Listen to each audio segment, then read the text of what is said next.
আমি আমার বক্তব্যের শুরুতেই যেহেতু একটা বীর মুক্তিযোদ্ধার একটা স্মরণ সভা, স্বাধীনতার স্পর্শ গন্ধ এই স্মরণ সভার সারাক্ষণ জুড়ে ছিল। সকল বক্তাই অসাধারণ বক্তব্য রেখেছেন এবং প্রধান অতিথি হিসেবে আমার আসলে বক্তব্য রাখার কোনো প্রয়োজনীয়তা আছে বলে আমি মনে করি না। শুধু নিয়ম রক্ষার জন্য বক্তব্য রাখা, সকল কথাই এখানে আলোচিত হয়েছে এবং চমৎকার করে বলেছেন এবং সবার বক্তব্য আমি মনোযোগের সাথে শুনেছি। খুব ভালো লেগেছে তারা যে কথাগুলো বলেছেন। এবং এই যে আমরা আব্দুল হালিম উকিলকে প্রশংসা করলাম, এটি কিন্তু ফেরেশতারা রেকর্ড করে ফেলেছেন এবং এটা আল্লাহর দরবারে চলে গেছে যে আমরা আজকে যা আলোচনা করেছি এটা ইট ইজ রেকর্ডেড এবং আল্লাহর দরবারে চলে গেছে যে আব্দুল হালিম উকিলের একটা নতুন ফাইল। আল্লাহ রাব্বুল আলামিনের কাছে আমি কায় মনোবককে আল্লাহ সুবহানাহু ওয়া তাআলার কাছে প্রার্থনা করি যে তিনি আমাদের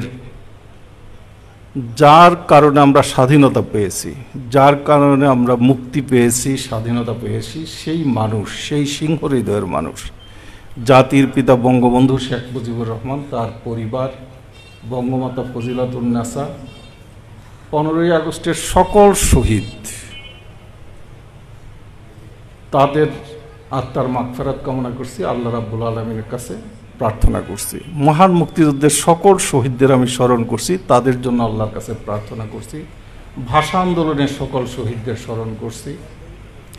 21শে আগস্ট গ্রেনেড হত্যায় যারা নিহত হয়েছেন তাদের আত্মার মাগফিরাত কামনা করছি। আমাদের মাননীয় সংসদ সদস্য অগ্নিকর্ণা মতিয়া চৌধুরী একজন অসাধারণ মানুষ, একজন সফল কৃষিমন্ত্রী। খাদ্যে ঘাটতি দেশকে খাদ্যে উদ্বৃত্ত দেশে পরিণত করেছেন, কৃষি ব্যবস্থাকে ঢেলে সাজিয়েছেন। অসাধারণ তার প্রত্যুৎপন্নমত্তা এবং মেধা, সৃজনশীলতা এবং আমাদের এই জনপদের জন্য অসাধারণ কাজ করেছেন। সৎ একটা মানুষ, নির্লোভ একটা মানুষ, শান্তি স্বস্তি আমরা নিশ্চিতে ঘুমোতে পেরেছি, উন্নয়ন পেয়েছি। সেই মানুষটার প্রতি শ্রদ্ধা জানাই এবং আল্লাহ পাকের কাছে আমি প্রার্থনা করি আমরা তাকে যেন সুস্বাস্থ্য দান করেন। আমাদের স্মরণ করতেই হবে এই করোনার দুর্যোগে কত মানুষকে আমরা হারিয়েছি। রাজনৈতিক নেতৃত্ব, মন্ত্রী, সচিব, মেজর জেনারেল, ব্যবসায়ী, সাংবাদিক, কত মানুষ। এই পরশুদিনও আমার এক খালু চলে গেছেন, এই যে উকিল ভাই কুয়েত মৈত্রী হসপিটালে চলে গেছেন, মারা গেছেন। খালু তিনি হচ্ছে ডাক্তার নাদিরুজ্জামান খান, তার ছোট ভাই আব্দুল কাদের খান, তার মেয়ের জামাই ডাক্তার মাহমুদুল হক, ডেন্টিস্ট, ইসলামপুরে বাড়ি। তিনি আমি ফোন টোন করে ভর্তি করেছি, ভর্তি করার সাথে সাথেই ডাক্তাররা পরীক্ষা করে বলেন নাই, চলে গেছেন। মানে এত কষ্ট, সারা রাত আমি ঘুমোতে পারিনি যে এই খালুর সাথে আমার একটা সম্পর্ক ছিল। এই করোনার মধ্যেও একজন মানুষ তিনি আমাদের দেশের নেতৃত্ব দিয়ে যাচ্ছেন। সারাক্ষণ করোনার থেকে রক্ষা, অর্থনীতি পুনরুদ্ধার, খাদ্য নিরাপত্তা গড়ে তোলা, প্রত্যেক মানুষের মধ্যে সেবা পৌঁছানো। তিনি হচ্ছে বাংলাদেশের ধ্রুপদী প্রধানমন্ত্রী। আমি একটি শব্দ ব্যবহার করছি, ক্লাসিক্যাল প্রাইম মিনিস্টার, ধ্রুপদী নেতা মাননীয় প্রধানমন্ত্রী শেখ হাসিনা। 73 বছর বয়স, আমার বয়স 60, এখানে আছেন 72-73-এর আছেন। এই 73 বছর একজন মানুষের কষ্ট করা কত কঠিন হতে পারে। রাত দিন মিটিং করা, কোনো রেস্ট নাই, বিশ্রাম নাই। গণভবনের অনেকেই করোনা আক্রান্ত, আশেপাশের অনেকেই করোনা আক্রান্ত। অনেক সচিবকে ফোন করেছি, তোমরা কোথায়? বলে তো ভয়ে বাসায় অফিস করছে। অনেক মন্ত্রীরা বাসায় অফিস করছে, কাজই করতে পারে। সেই জায়গায় মাননীয় প্রধানমন্ত্রী শেখ হাসিনা তিনি দেশের জন্য, মানুষের জন্য চিন্তা করে করোনা মোকাবেলায় কাজ করে যাচ্ছেন, ফ্লাড মোকাবেলায় কাজ করে যাচ্ছেন। কাজে আমাদের দায়িত্ব যে 10 জন দরবেশ যদি দোয়া করে তাহলে একটা রাষ্ট্রের বাদশাহ হন। কাজে এই মানুষটির কাছে, আল্লাহ পাকের কাছে আমরা দোয়া করি যে আল্লাহ যেন তাকে সুস্বাস্থ্য দান করেন এবং তিনি যেভাবে দেশের সেবা করে যাচ্ছেন, যেভাবে নেতৃত্ব দিচ্ছেন, সেই ধারাবাহিকতা যেন আল্লাহ বহাল রাখেন এবং তিনি যেন আরও বহুদিন এই দেশের মানুষের জন্য কাজ করে যেতে পারেন। জনাব আব্দুল হালিম উকিল, আমার এখনো মনে হয় না যে উকিল ভাই কোথাও হয়তো আছে। উনি চলে গেছেন, ভাবতে কষ্ট হয়, আমি বিশ্বাস করতে পারি না। তিনি যেদিন চলে গেলেন তার 2 দিন আগে সকাল 8টার দিকে আমি সরাসরি তার নাম্বারে ফোন করেছি। আমি উকিল ভাই, তিনিই ধরছেন। আমি কেমন আছেন, আপনার শরীর কেমন? বলে শরীর এখন একটু ভালো হচ্ছে, ডাক্তারটা খুব কষ্ট করতেছে। আমাকে বললো ডাক্তারটা খুব কষ্ট করতেছে, একটু আমি প্রোগ্রেস ভালো হচ্ছি। আলহামদুলিল্লাহ, খুব ভালো খবর। তো আপনি এই নিয়ম টিয়ম মানতেছেন তো? বলে হ্যাঁ, নিয়ম মানতেছি। এই অনেক কথাবার্তা হইল, তারপরে লাইন চলে গেল। কিন্তু হঠাৎ যখন আমি শুনলাম, আমি অবাক হয়ে গেলাম যে এটা কীভাবে সম্ভব। এই আমার চাইতে বয়সে হয়তো 6 বছরের বড় হবে, যে এই মানুষটা, আমরা আশা করতে পারি আল্লাহর কাছে যে আমরা 80 বছরের অন্তত জীবন পাব। অনেককেই তো তিনি 100 বছরের জীবনও দিয়েছেন। এইভাবে চলে যাওয়াটা অত্যন্ত কষ্টকর। তো আমি একটা কথা বলি, সেটা হচ্ছে যে আব্দুল হালিম উকিলের রাজনৈতিক জীবন নিয়ে আপনারা কথা বলেছেন যে তিনি তার কোনো ট্র্যাক পরিবর্তন করেন নাই, যে বঙ্গবন্ধুর আদর্শে উদ্বুদ্ধ হয়ে তিনি তার সারা জীবন ব্যয় করেছেন। ফরাসি দেশে একটা বিপ্লব হয়েছিল, যাকে ইতিহাসে ফরাসি বিপ্লব বলা হয়। সেই ফরাসি বিপ্লবের উত্তেজনা, বিপ্লবের চেতনা, বিপ্লবের জাগরণ এত প্রখর ছিল যে মাঠের কৃষক অতিমানবে পরিণত হয়েছে। মাঠের কৃষক যে লাঙ্গল চালাচ্ছে সে অতিমানব হয়ে গেছে, সে মহামানব হয়ে গেছে। বিপ্লব সেই জিনিস। ভাষা আন্দোলনে যদি আমরা দেখি, রিক্সাওয়ালা জীবন দিয়ে দিয়েছে, বিশ্ববিদ্যালয়ের ছাত্র জীবন দিয়ে দিয়েছে। জীবন তো মানুষের সবচেয়ে মূল্যবান সম্পদ, সেই জীবন অকাতরে দিয়ে দিয়েছেন। ভাষা আন্দোলনের বিপ্লবের চেতনা সেই। আমাদের সাহিত্য, আমাদের সংস্কৃতি বিশালভাবে বিস্তৃত হয়েছে ভাষা আন্দোলনের কারণে, ব্যাপকতা পেয়েছে, অসাম্প্রদায়িক চেতনা পেয়েছে। ঠিক একই জিনিস আমাদের মহান মুক্তিযুদ্ধ। বঙ্গবন্ধুর 6 দফা ঘোষণা, 66-র, 68-র আগরতলা ষড়যন্ত্র মামলা এবং 69-এর গণ অভ্যুত্থান। 69-এর গণ অভ্যুত্থান বহু হাজার হাজার তরুণ নেতা সৃষ্টি করলো বঙ্গবন্ধুর আহ্বানে, আওয়ামী লীগের নেতৃত্বে। এই তরুণদের মধ্যে একজন হচ্ছে আব্দুল হালিম উকিল। তিনি তখন 9-এর ছাত্র। এই 69-এর গণ অভ্যুত্থানে এখানে জিয়াউল ভাই আছেন, জিন্না ভাই আছেন, মুরব্বীরা আছেন, আক্তার ভাই আছেন, তারা আরও দেখেছে, আমরা দেখেছি। আমরা 3-4-এর ছাত্র, যে 69-এর গণ অভ্যুত্থান কি বুঝতে পেরেছি। বহু বিপ্লবী তৈরি করেছে। তো আব্দুল হালিম উকিল সেই হচ্ছে যে বিপ্লব, একটা দেশের বিপ্লব সংগ্রাম চেতনা মানুষের ভিতরে আগুন ধরিয়ে দেয়। একটা মানুষ, সাধারণ মানুষ, সে কোনোদিন অস্ত্র হাতে যুদ্ধ করে নাই, তার যুদ্ধে যাওয়ার কথা না, তার লাঙ্গল চালানোর কথা, তার চালানোর কথা জেলে হয়ে মাছ ধরার, তার রিক্সা চালানোর কথা। সে মানুষ রিক্সা ফেলে দিয়ে জেলের ভিতরে আটক বন্দি, দেওয়াল টপকে লাফ দিয়ে মুক্তিযুদ্ধে অংশ নিয়েছেন। সেই বিপ্লবের চেতনা এরকম গভীর কেন? বঙ্গবন্ধুর সেই 7ই মার্চের ভাষণ, 18 মুক্তি এবং স্বাধীনতা।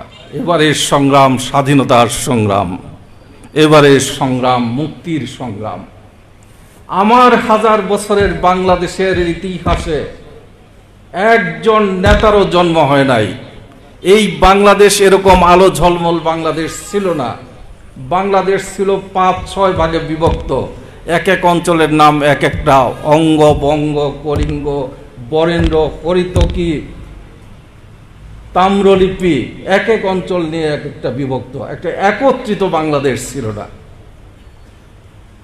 সেই সমস্ত বাংলাদেশ বঙ্গভূমিকে একত্রিত করেছে 1000 বছরে আমরা কোনো মানুষকে দেখি না, 1000 বছরের ইতিহাসে। তাই রবীন্দ্রনাথের মতো মানুষ বলেন, ওই সব বুড়ো ম্লান মুখে দিতে হবে ভাষা, ওই সব শ্রান্ত শুষ্ক ভগ্ন বুকে ধনিয়া তুলিতে হবে আশা, ডাকিয়া বলিতে হবে মুহূর্তে তুলিয়া শির, দাঁড়াও দেখি সবে যার ভয়ে ভীত অন্যায় ভীরু সে তোমাকে। যা আমার দেশের হাজার বছরের মানুষ ছিল নিষ্প্রাণ, দুঃখে কষ্টে তাদের জীবন, তাদের মুখে হাসি ছিল না।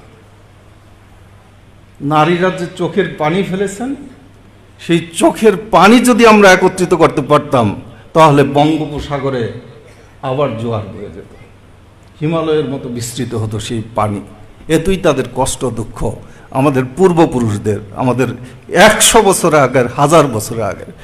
সেই কষ্ট দুঃখ বেদনার উপর দাঁড়িয়ে একজন মানুষ সে চিন্তা করলো যে আমি এই অধিকার প্রতিষ্ঠার জন্য কাজ করি, আমি আমার দেশকে মঙ্গলময় পৃথিবীতে পরিণত করি। রবীন্দ্রনাথ যে আশা করেছিল যে ওই মহামানব আসে, একজন মহামানবের প্রত্যাশায় রবীন্দ্রনাথ ছিল। দানবের মানবের তরে মাটির পৃথিবী, দানবের তরে নয়। যে আমরা এই মাটির পৃথিবী তৈরি করব মানুষের জন্য, দানবের জন্য নয়।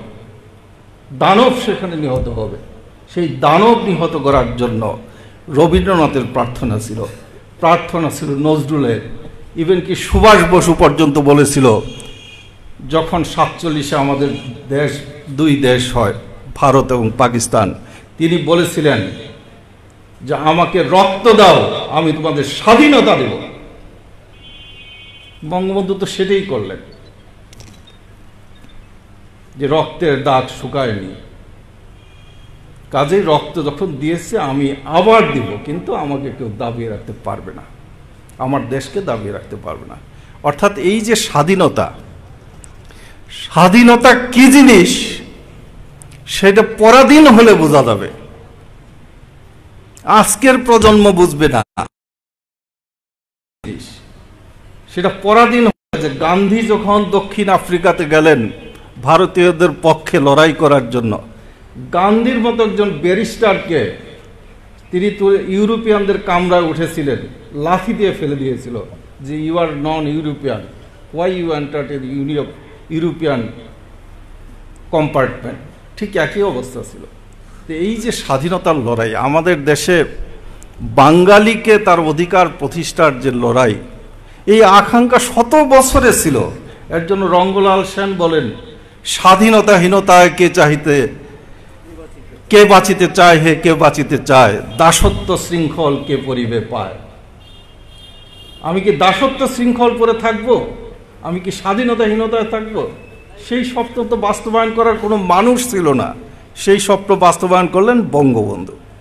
এই বঙ্গবন্ধুর যে ভাষণ, তার যে কার্যক্রম, তার যে গতিময়তা, তার যে কারিশম্যাটিক লিডারশিপ, অগ্নিগর্ভের লাভার মতো সারা বাংলাদেশে ছড়িয়ে পড়ল। অজস্র আব্দুল হালিম উকিলের জন্ম হইল। 15 বছর বয়সে ক্লাস 10-এ পড়া অবস্থায় একজন মানুষ মুক্তিযুদ্ধে অংশ নেয়, অবিশ্বাস্য বিষয়। অস্ত্র হাতে। আমি তো সেই জল জ্যোৎস্নায় নাজমুল, শহীদ নাজমুল ভাইকে নিয়ে, তার জীবন এবং কর্মযুদ্ধ নিয়ে আমি গবেষণাধর্মী কাজটি, বইটি লিখেছি। আমি কৃতজ্ঞ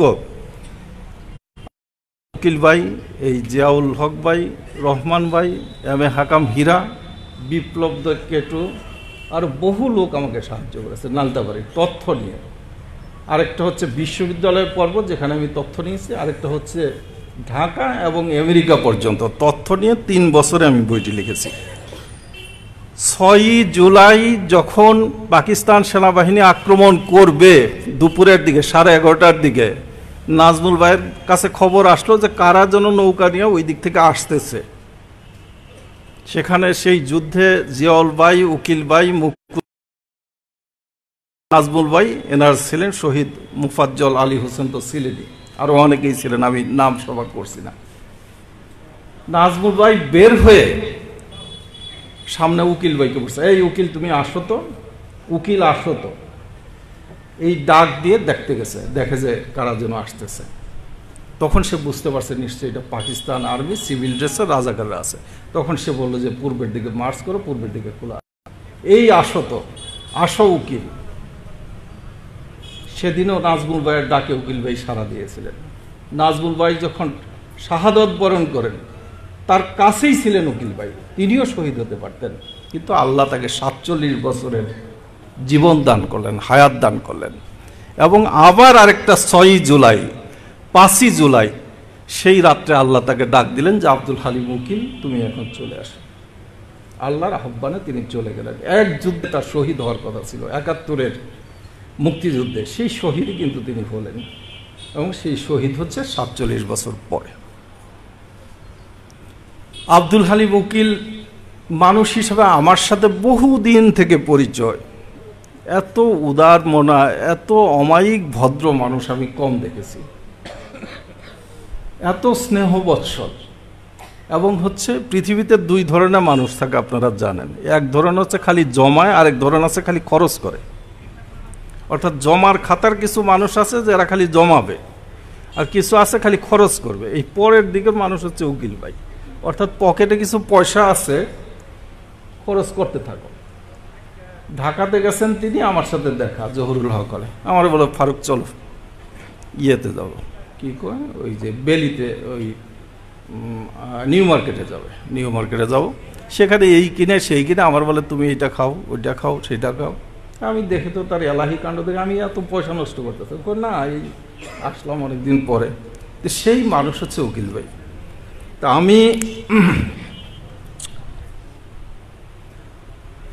আমার খুব স্বপ্ন ছিল,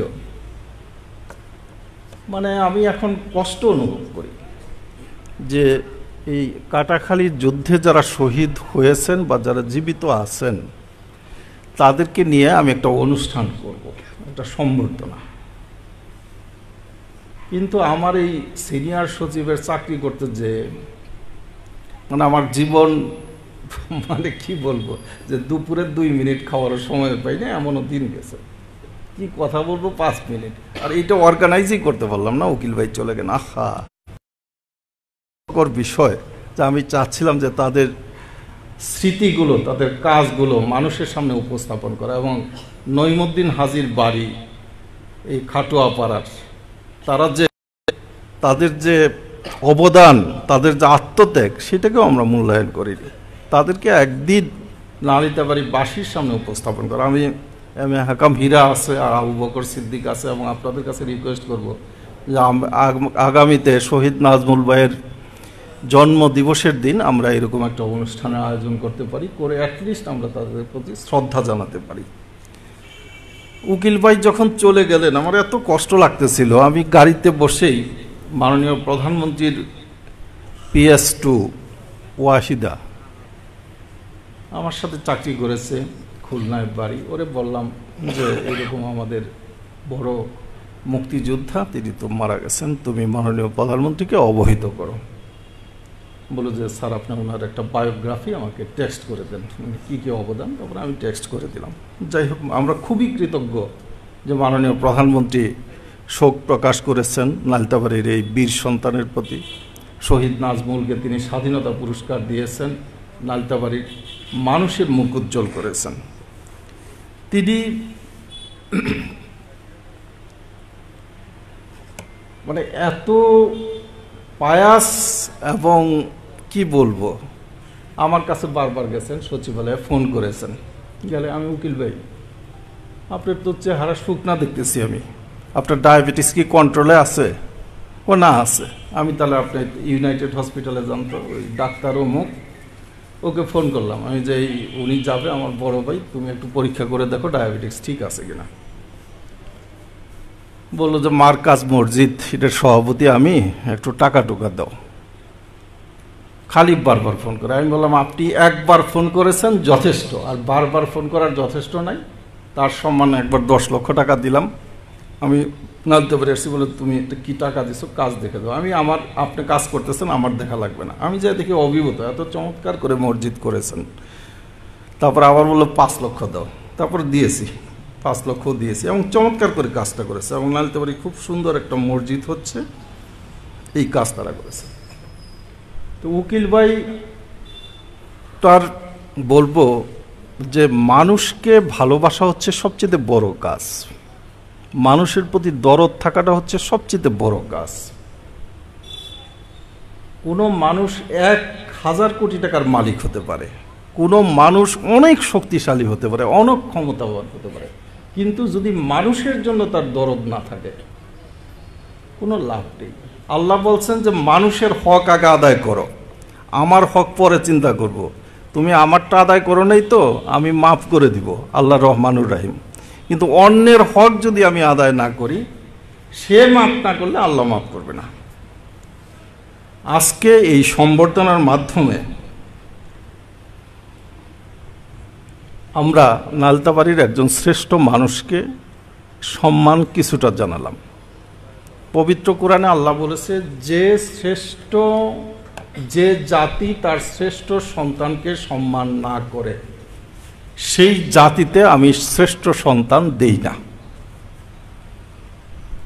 কেন? যা আব্দুল হালিম উকিলের জীবন কাজ আপনারা শুনলেন, শুনে অনেকেই অভিভূত হবেন ভালো কাজ করার জন্য।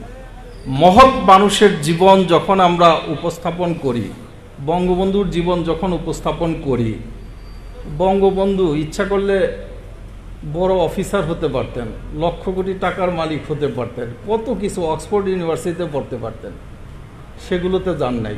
গেছেন যে সাধারণ মানুষের অধিকার আদায় করি, এবং অধিকার আদায় করতে যাই তিনি লড়াই সংগ্রাম এবং হচ্ছে জাতির পিতা এবং আমাদেরকে স্বাধীনতা দিয়েছেন। এইটা মানুষকে উজ্জীবিত করেছে। আওয়ামী লীগ শুধু নয়, অন্য রাজনৈতিক দলও উজ্জীবিত হয়েছে, পৃথিবীর বহু দেশ বহু নেতা উজ্জীবিত হয়েছে। হিমালয় দেখিনি, কিন্তু বঙ্গবন্ধুকে দেখেছি। রাষ্ট্রপ্রধানরা বলেছেন, কেন বলেছেন? এই কারণে। এর জন্য হচ্ছে সবসময় যারা ভালো মানুষ, শ্রেষ্ঠ কাজ, তাকে সম্মান দেখাতে হবে, সেটাকে স্বীকার করতে হবে।